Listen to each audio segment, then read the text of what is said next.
इस front load के washing machine में प्रॉब्लम आया है इसका बेयरिंग का, और इसका हम लोग इसका ड्रम भी लेकर के आए हैं।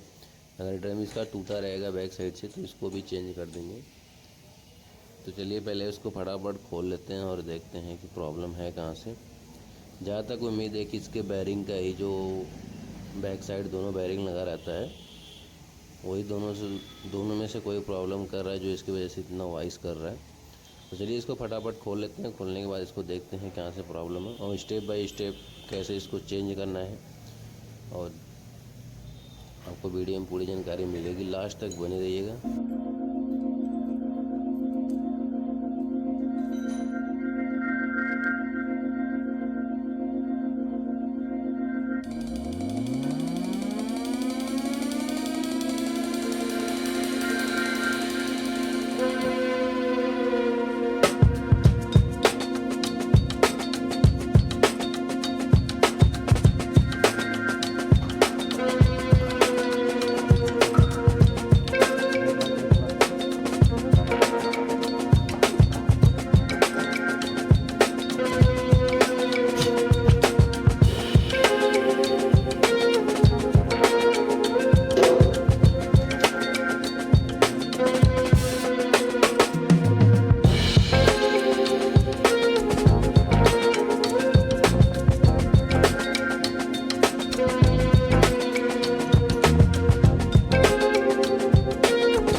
फाइनली दोस्तों अपना जो है मशीन सही हो चुका है, आप देख सकते हैं। अभी चलिए स्टार्ट कर देते हैं स्पिन पे कर करके, और इसमें कपड़े भी हम लोग डाल करके देख लेंगे कि ये वॉइस तो नहीं कर रहा है। जब भी इसका बेयरिंग टूट जाता है अंदर या फिर ख़राब होता है तो इसमें हम्बिंग का ज़्यादा वॉइस होगा या फिर ये मशीन ज़्यादा बैलेंसिंग गड़बड़ाएगा इसका। तो अभी हम लोग चेंज करके इसको स्टार्ट कर दिए हैं। चलिए देखते हैं। ये देखिए मशीन अपना चल रहा है, ना ही कोई इसमें वॉइस है ना ही कोई कुछ। अब देखिए कितने साइलेंट तरीके से चल रहा है। तो प्रॉब्लम हमारा जो है कि बेयरिंग का ही था, उसको हम लोग चेंज कर दी। प्रॉब्लम हमारा सॉल्व हो चुका है।